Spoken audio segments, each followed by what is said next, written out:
just paint. Once I've gotten to the point where the sky is finished, then I start the foreground.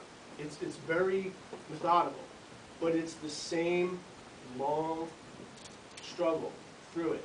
I work with pastels, and when I do these foregrounds, and again, I hope you don't mind me telling you the technique that way. I know a lot of us are painters in here, but you wonder how they get done. And really what happens with these foregrounds is I'll put my arm on the easel, and I'll use pastels as skinny as this, and I'll just touch them on the paintings, and it could take 2 or 3 hours to eventually do that whole foreground. Just keep changing different pastel sticks without letting them get nasty and muddy. Some don't work over others. That's why I say I've done these color patches from there. And then, you know, at some point you have to stand back. Some of these didn't work. Some of them are working. But the ones that start to work, then they start to draw you in. Now you're suckered into the painting, and you really, really want to stick with it. And that's when, even if the music stops playing, you're still painting. And that's that right brain thing that happens when all of a sudden you're not thinking about time. You're not thinking about food. You're not thinking about something you're supposed to be doing. Luckily, I'm painting at night. And then you can just keep going. And so eventually parts of the paintings will pull themselves out, where I'll start to feel like, okay, in this painting, I kind of want to go over into that corner. So the angle of the pastel starts to do that.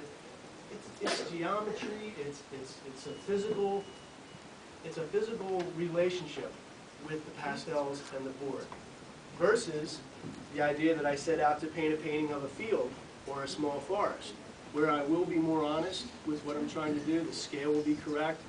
The colors will be relative. They may not be the colors that were there, but they'll be relative to each other, and I'll push the whole painting. So at some point, they marry together.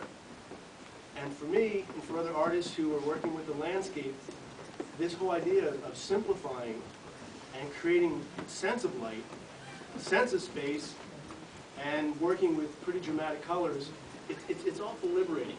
I mean, you can see how that follows here. This painting, without the cloud, could very well have been any one of the series. But that's where we start to add.